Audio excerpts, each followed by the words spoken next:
जय हिंद। आज हम लोग क्लास 10 सामाजिक विज्ञान के कुछ ऑब्जेक्टिव क्वेश्चन को सॉल्व करने वाले हैं जो कि एग्जाम की दृष्टि से बहुत ही इम्पोर्टेंट हैं। तो चलिए शुरू करते हैं आज के वीडियो को। पहला सवाल है, the history of the loss of Vietnam किसने लिखी? हो ची मिन, फान बोई चाओ, कुआंग या त्रियू? तो the history of the loss of Vietnam लिखा था, उस व्यक्ति का नाम है फान बोई चाओ। इन्होंने ही इस पुस्तक को लिखा था। हिंद चीन में बसने वाले फ्रांसीसी कहे जाते थे। तो जो हिंद चीन में फ्रांसीसी रहते थे उनको वहाँ पे कुलोन कहा जाता था। तो ग इसका सही जवाब है, कुलोन हो जाएगा। अंकोर वाट का मंदिर कहाँ स्थित है? वियतनाम में, थाईलैंड में, लाओस में, कंबोडिया में। तो जो अंकोर वाट का मंदिर है, जो दुनिया का सबसे बड़ा विष्णु जी का मंदिर भी माना जाता है, ये कंबोडिया में है, यहीं पे ये बना है। और इसको जो बनाए थे उस व्यक्ति का नाम है सूर्यवर्मन द्वितीय। सूर्यवर्मन द्वितीय द्वारा कंबोडिया में अंकोर वाट का मंदिर बनाया गया था। नरोत्तम सिंहानुक कहाँ के शासक थे? वियतनाम के, लाओस के, थाईलैंड के, कंबोडिया के। तो जो नरोत्तम सिंहानुक है वो कंबोडिया के ही शासक थे, मतलब इसका भी जवाब घ हो जाएगा। साम्यवादी शासन का पहला प्रयोग कहाँ हुआ? साम्यवादी शासन का पहला प्रयोग रूस में हुआ था। रूस में कृषक दास प्रथा का अंत किसने किया था? तो रूस में कृषक दास प्रथा का अंत किया था अलेक्जेंडर द्वितीय ने। घ इसका सही जवाब है। 1861 में रूस में कृषक दासता के विरुद्ध एक कानून बनाया गया था और उसी के तहत ये कृषक दास प्रथा को खत्म कर दिया गया था अलेक्जेंडर द्वितीय के द्वारा। कार्ल मार्क्स का जन्म कब हुआ था? तो कार्ल मार्क्स का जन्म हुआ था 1818 ईस्वी में। 5 मई 1818 को जर्मनी में एक जगह है ट्रियर, वहीं पे इनका जन्म हुआ था। 1843 में इन्होंने अपने बचपन के दोस्त जेनी के साथ विवाह किए थे। 1848 में ये अपने मित्र फ्रेडरिक एंगलिस के साथ मिल करके यहाँ पे एक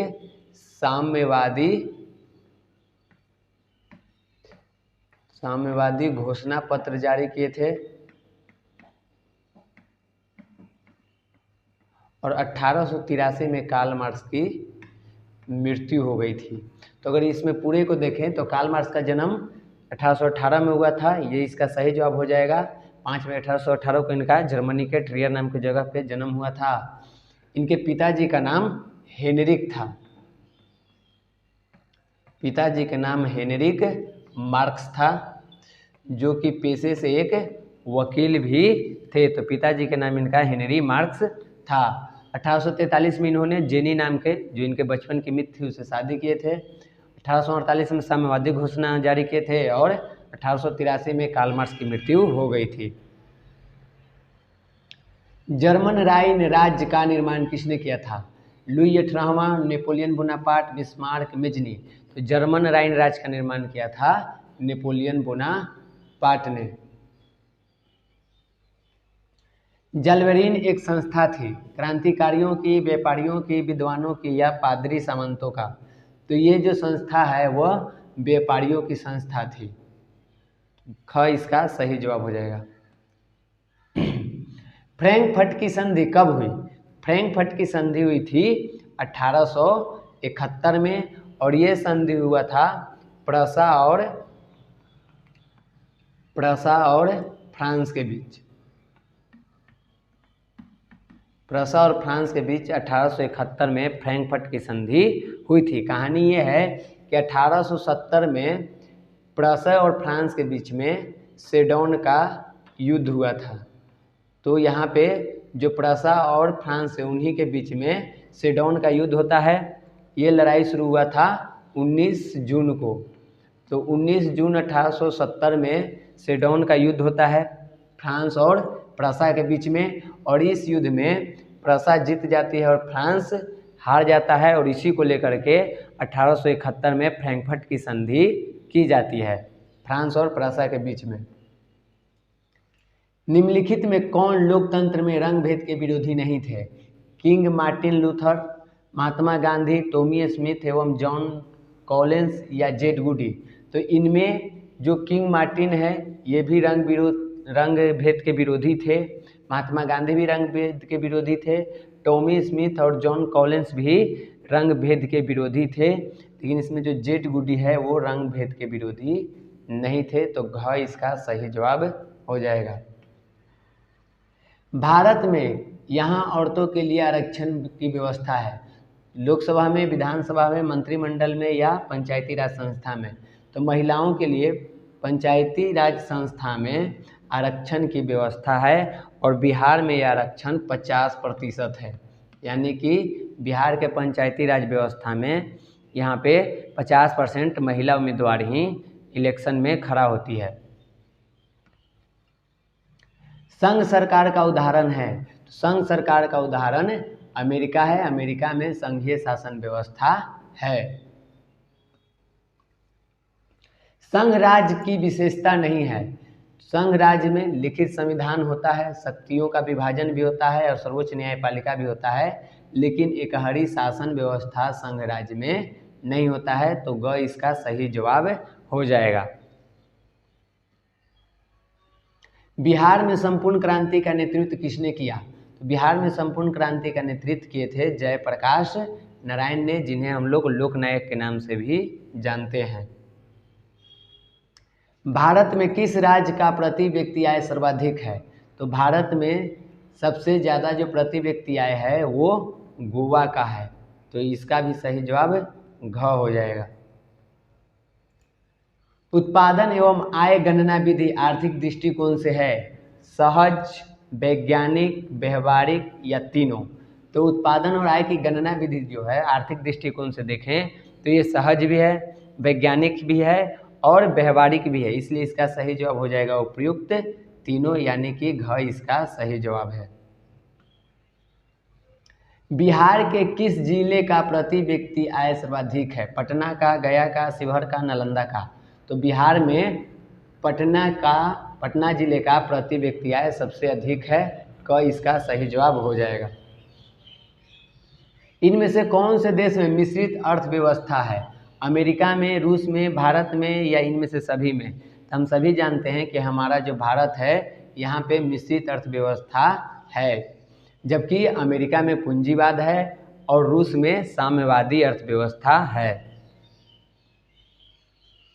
भारत में योजना आयोग का गठन कब किया गया था?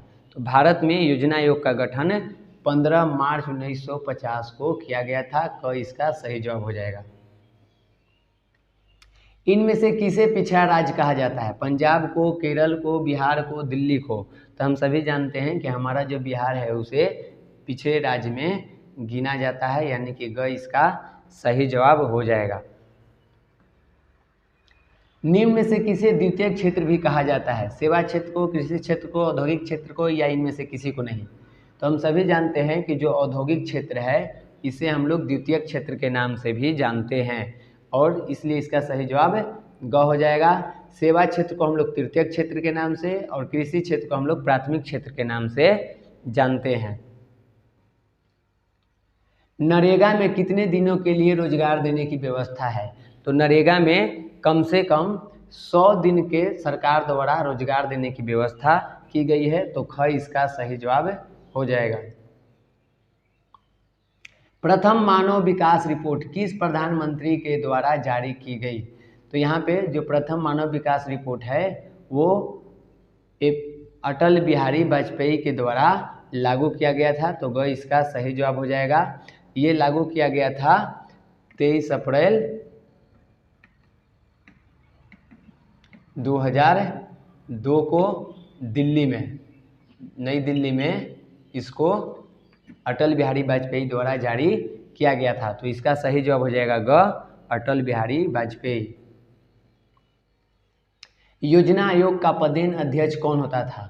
योजना आयोग का पदेन अध्यक्ष राष्ट्रपति होगा या राज्यपाल होगा या मुख्यमंत्री होगा या प्रधानमंत्री होगा?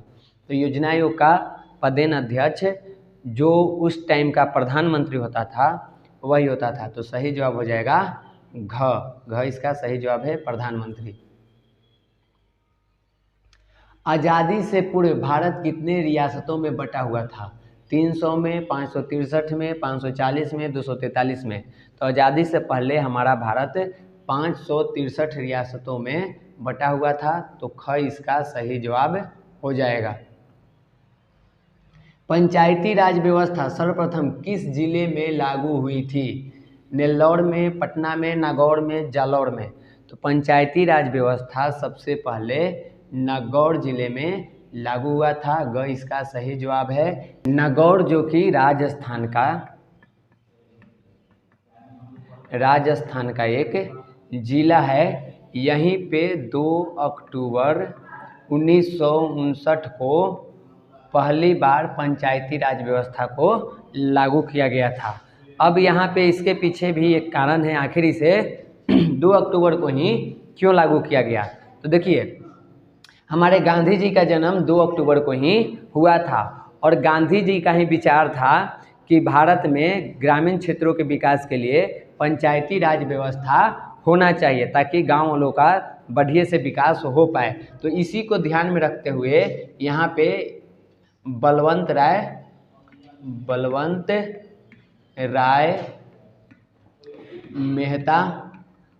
राय मेहता के एक रिपोर्ट आया था पंचायती राज व्यवस्था के लिए। उसी के आधार पे 2 अक्टूबर 1959 को नागौर जिले में, राजस्थान के नागौर जिले में पहली बार पंचायती व्यवस्था को लागू किया गया था। निम्न में से कौन व्यवस्थापिका सभा है? ग्राम सभा, ग्राम रक्षा दल, ग्राम कचहरी, इनमें से कोई नहीं। तो ग्राम सभा को व्यवस्थापिका सभा भी कहा जाता है क्योंकि इसमें गांव के सभी लोग मिल करके ही अपने गांव के लिए नियम कानून का निर्माण करते हैं, इसलिए इसको व्यवस्थापिका सभा भी हम लोग कहते हैं। ग्राम रक्षा दल एक तरह से कानूनी प्रक्रिया के जैसे काम करता है जिसमें उसी गांव के जो 18 वर्ष से ऊपर के लोग हैं वो इसके सदस्य होते हैं, उन्हीं के निगरानी में गांव की रक्षा की जाती है। और ग्राम कचहरी एक तरह से कोर्ट के जैसे काम करता है जिसमें कि गांव के जो भी मुद्दे हैं उसकी फैसला इसमें ली जाती है। तो इसका सही जवाब हो जाएगा व्यवस्थापिका के रूप में ग्राम सभा का इसका सही जवाब है। जिला परिषद का कार्यकाल कितने वर्ष का होता है? तो जिला परिषद का कार्यकाल 5 वर्ष का होता है, यानी कि 5 वर्ष के लिए जिला परिषद में प्रतिनिधि को चुना जाता है। ये 6 वर्ष जो है ये राज्यसभा और जो विधान परिषद होता है राज्य में, इसका सदस्य जो है विधान परिषद के जो सदस्य होते हैं उनका कार्यकाल 6 वर्ष का होता है, यानी कि राज्यसभा के और विधान परिषद के जो सदस्य होते हैं उनका कार्यकाल 6 वर्ष के होता है। 4 वर्ष में अमेरिकी जो राष्ट्रपति है, अमेरिकी राष्ट्रपति, तो अमेरिकी राष्ट्रपति का जो कार्यकाल है वो 4 वर्ष का ही होता है। तो जो 29 नंबर का क्वेश्चन है जिला परिषद का कार्यकाल कितने वर्ष का होता है, तो इसका सही जवाब क हो जाएगा 5 वर्ष। इंडिका नामक पुस्तक किसने लिखी? तो इंडिका नामक पुस्तक मेगास्थनीज के द्वारा लिखा गया था और मेगास्थनीज चंद्रगुप्त मौर्य के दरबार में आया था। जब चंद्रगुप्त मौर्य राजा थे मगध के तो उन्हीं के दरबार में आया था और इन्होंने ही यहाँ के बारे में लिखा था। उस पुस्तक को इंडिका नाम दिया था। तो मेगास्थनीज के द्वारा इसको लिखा गया है, ग इसका सही जवाब हो जाएगा। चाणक्य ने भी एक किताब लिखी है जिसे हम लोग अर्थशास्त्र के नाम से जानते हैं।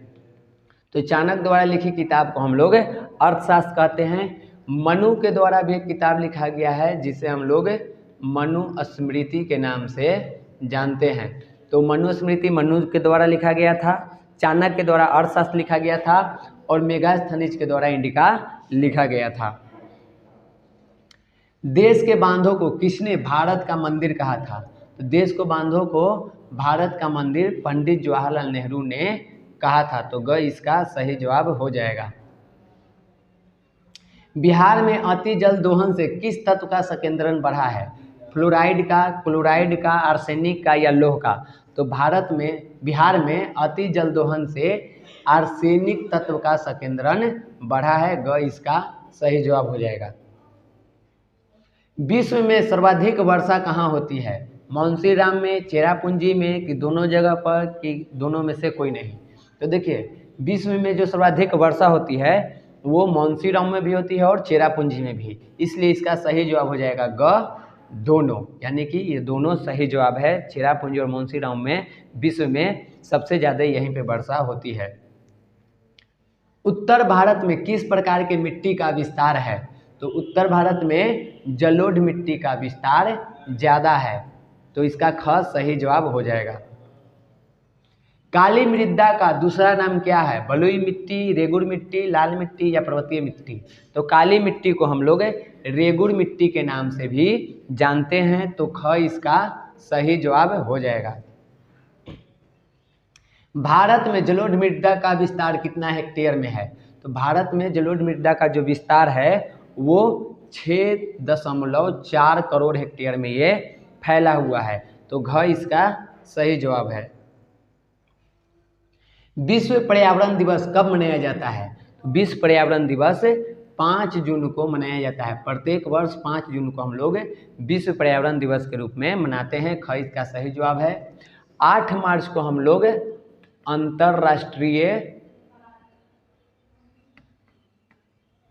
अंतर्राष्ट्रीय महिला दिवस के रूप में इसको मनाते हैं। 8 मार्च को अंतर्राष्ट्रीय महिला दिवस के रूप में मनाते हैं, ये पर्यावरण दिवस हो जाएगा। 1 जून को हम लोग अंतर्राष्ट्रीय मजदूर दिवस के रूप में इसको मनाते हैं, तो ये हो जाएगा 1 मई को मजदूर दिवस। 14 नवंबर को जवाहरलाल नेहरू का जन्म हुआ था और इसे हम लोग बाल दिवस के रूप में मनाते हैं। तो क्वेश्चन को एक बार फिर से देखा जाए तो विश्व पर्यावरण दिवस 5 जून को मनाया जाता है। ख इसका सही जवाब है। 8 मार्च को हम लोग अंतर्राष्ट्रीय महिला दिवस के रूप में इसे मनाते हैं। 1 मई को मजदूर दिवस, अंतर्राष्ट्रीय मजदूर दिवस के रूप में मनाते हैं और 14 नवंबर को जवाहरलाल नेहरू का जन्म हुआ था, तो इसे हम लोग बाल दिवस के रूप में मनाते हैं। स्मॉल इज ब्यूटीफुल नामक पुस्तक का प्रकाशन कब हुआ? स्मॉल इज ब्यूटीफुल पुस्तक का प्रकाशन 1974 में किया गया था। इस पुस्तक के जो लेखक हैं उनका नाम है सुमशेर। तो सुमशेर द्वारा इस पुस्तक को लिखा गया था और इस पुस्तक में सुमशेर ने गांधी जी के विचारों को लिखा था, संसाधन को लेकर के। नर्मदा बचाओ अभियान का नेतृत्व किसने किया? मेधा पाटेकर, संदीप पांडे, सुंदरलाल बहुगुणा या महात्मा गांधी? नर्मदा बचाओ अभियान का नेतृत्व मेधा पाटेकर के द्वारा किया गया था। क इसका सही जवाब है। सुंदरलाल बहुगुणा ने चिपको आंदोलन का नेतृत्व किया था, तो ये एक इम्पोर्टेंट क्वेश्चन यहाँ से बन जाता है। चिपको आंदोलन का नेतृत्व सुंदरलाल बहुगुणा के द्वारा किया गया था। कोयला किस प्रकार का संसाधन है? अनवीकरणीय, नवीकरणीय, जैव या इनमें से सभी? तो कोयला जो है अनवीकरणीय संसाधन है। एक बार यदि हम इसको उपयोग में ले लेते हैं तो इसको बनने में काफ़ी लंबा समय लग जाता है, तो इसका सही जवाब हो जाएगा क अनवीकरणीय। लखनऊ समझौता किस वर्ष हुआ? 1916 में, 1918 में, 1920 में या 1922 में? तो लखनऊ समझौता 1916 में हुआ था। क इसका सही जवाब है। 1918 में प्रथम विश्व युद्ध का अंत हुआ था।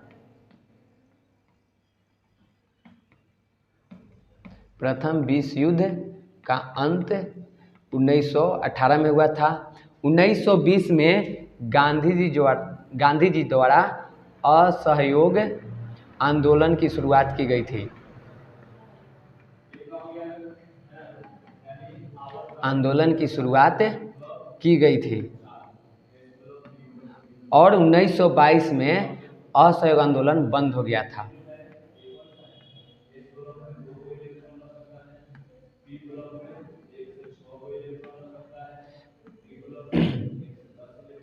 असहयोग आंदोलन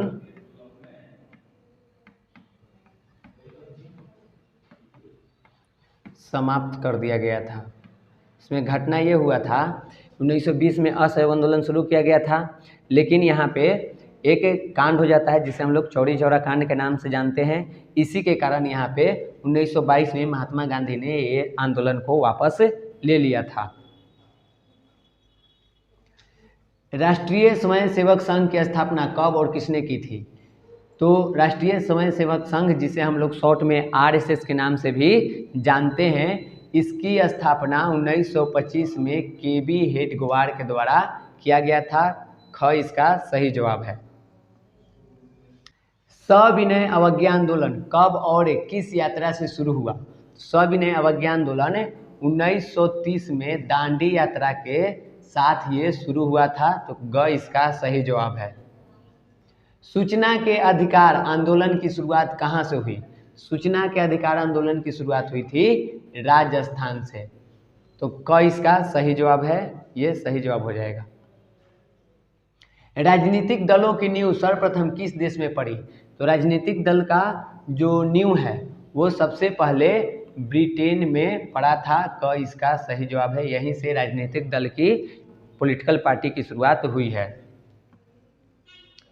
दल बदल कानून निम्नलिखित में से किस पर लागू होता है? सांसदों एवं विधायकों पर, या राष्ट्रपति पर, या उपराष्ट्रपति पर, या सभी पर? तो दल बदल कानून लागू किया जाता है ये सांसदों एवं विधायकों पर। क इसका सही जवाब है। इसी पे ये लागू किया जाता है। प्राणियों के शरीर में कितना प्रतिशत जल की मात्रा निहित होती है? 55%, 60%, 65% या 70%? तो प्राणियों के शरीर में 65% पानी होती है। ग इसका सही जवाब हो जाएगा। बृहद क्षेत्रों में जल की उपस्थिति के कारण ही पृथ्वी को कहते हैं उजला ग्रह, नीला ग्रह, लाल ग्रह या हरा ग्रह?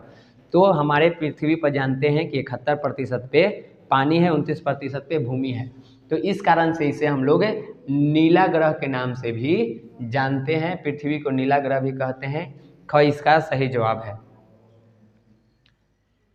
किस राज्य में वन का सबसे अधिक विस्तार है? केरल में, कर्नाटक में, मध्य प्रदेश में या उत्तर प्रदेश में? तो भारत के मध्य प्रदेश में सबसे ज़्यादा वन है, यहीं पे वन का विस्तार अधिक है। ग इसका सही जवाब हो जाएगा। भारत का राष्ट्रीय पक्षी है कबूतर, हंस, मयूर यानी कि मोर या तोता? तो हम सभी जानते हैं कि भारत का जो राष्ट्रीय पक्षी है वो मयूर है, जिसे हम लोग मोर भी कहते हैं। तो मोर या मयूर है। तो ग इसका सही जवाब हो जाएगा। तो आज के हमारे इस वीडियो में इतना ही क्वेश्चन था। मिलते हैं हम लोग अगले वीडियो में। तब तक के लिए जय हिंद।